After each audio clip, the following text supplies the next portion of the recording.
Hi అండి, అందరికీ నమస్కారం. Welcome to our SLVC channel. ఈ రోజైతే మా క్యాటరింగ్లో వెజ్ ఐటమ్స్ అయితే ప్రిపేర్ చేసి పంపించామండి. దాంట్లో భాగంగా ముఖ్యంగా అయితే కళ్యాణి వెంకటేశ్వర స్వామికి అయితే మేము శనివారం మా దగ్గర నుంచి భోజనాలు పంపిస్తాం కదండి ప్రిపేర్ చేసి. దాంట్లో చక్కెర పొంగలి, పులిహోర అయితే మీకు చిన్నగా వీడియో అయితే తీసానండి. ముఖ్యంగా అయితే మా ఛానల్లో వీడియోలు మీకు నచ్చినట్టయితే తప్పకుండా లైక్ చేయండి. మీకు ఎలాంటి వీడియోలు కావాలో కామెంట్ రూపంలో తప్పకుండా పెట్టండి. మీకు ఆ విధంగా అయితే నేను చేసి చూపిస్తాను. సబ్స్క్రైబ్ చేసుకున్న వాళ్ళు ఎవరైనా ఉంటే సబ్స్క్రైబ్ చేసుకోండి. ఉదయాన్నే లేచిన దగ్గర నుంచి అయితే ఈ విధంగా అయితే ప్రిపేర్ చేసుకోవాలండి. మేము కటింగ్ చేసుకుని అన్నీ ఉడికించుకోవాలి. వంట చేయడానికి ముందుగా కటింగే ఎక్కువ టైం తీసుకుంటుందండి. కొంచెం ఎర్లీ మార్నింగే ప్రిపేర్ చేసి పెట్టుకుంటామండి వీటన్నిటిని. టమాటాలు, ఉల్లిపాయలు అయితే ఆనియన్స్ వేయించిన తర్వాత గ్రేవీ కోసం ఇది కూడా వేయిస్తాం కాబట్టి పేస్ట్ అయితే రెడీ చేసి పెట్టాం. దొండకాయలు కటింగ్ కూడా అయిపోయిందండి, అవి కూడా ఫ్రై చేయాలి. బూర్లు కూడా మీకు కటింగ్ అంతా అయిన తర్వాత ఫ్రై ఐటమ్స్ ఏమైనా ఉంటే అవన్నీ కూడా రెడీ చేసి పెట్టేసుకుంటామండి. బూర్లు వేస్తున్నారు. 10 గంటలకల్లా మేము అన్నీ రెడీ చేసి పంపించేయాలి కాబట్టి ముందే చేసుకుంటామండి ఇవన్నీ. పులిహోర అయితే వీడియో తీశాను. నీళ్లు బాగా మరిగిన తర్వాత మనం నానబెట్టుకున్న రైస్ దీంట్లో వేసుకుని కొద్దిగా పసుపు అయితే వేసి ఉడికించుకోవాలండి రైస్ని. పులిహోర రైస్ అండి ఇది.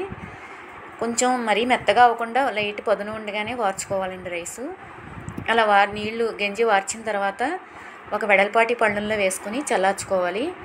ఆ వేడి అన్నంలో కొంచెం కరివేపాకు వేసుకోవాలండి. కమ్మటి వాసన అయితే వస్తుంది వేడన్నంలో వేయటం వల్ల. చింతపండు గుజ్జు అయితే మేము ముందు రోజే ఉడికించుకుంటామండి. పులుపు తీసుకుని చింతపండుని చిక్కగా దాంట్లో పచ్చిమిర్చిలు కొద్దిగా ఉప్పు కూడా వేసి ఉడికించుకుంటాం చిక్కగా అయ్యేంత వరకు.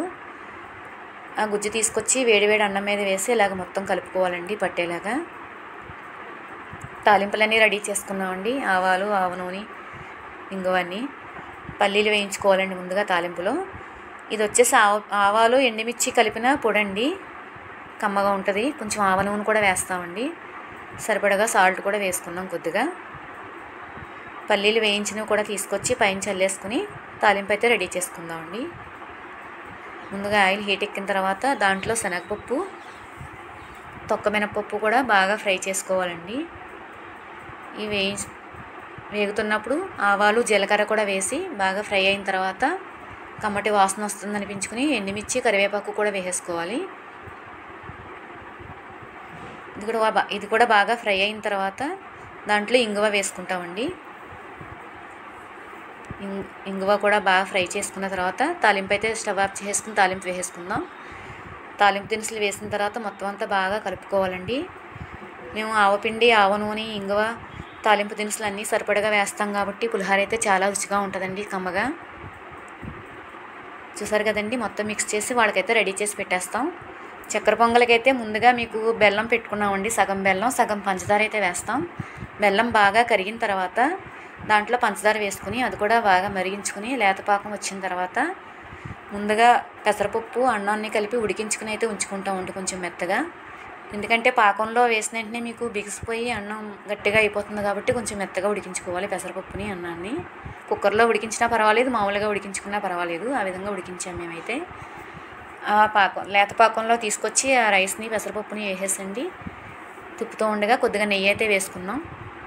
నెయ్యి కూడా వేసి యాలకుల పొడి కూడా వేసి కొంచెం టైట్ అయ్యేంత వరకు స్టవ్ మీదే తిప్పుతూ ఉండాలండి గరిటతోటి. ఈ విధంగా అయిన తర్వాత దించేసుకోవాలి స్టవ్ ఆఫ్ చేసి. దాంట్లో వేయించిన జీడిపప్పులు, కిస్మిస్లు అయితే వేసామండి. 2 ప్రసాదాలు అయితే రెడీ అయిపోయినాయి. కర్రీస్ కూడా రెడీ అవుతున్నాయండి. పులిహోర అయితే వాళ్ళకి ఇవ్వడానికి సిద్ధం చేసేసాం కడాయిలో. చక్కెర పొంగలు కూడా. వేరే వాళ్ళకైతే హల్వా ఉందండి, హల్వా రెడీ చేసి పెట్టాం. ఇవండి మా వెజ్ ఐటమ్స్ ఈరోజు. మా వీడియో నచ్చింది అనుకుంటున్నానండి మీకు. థ్యాంక్ యూ అండి.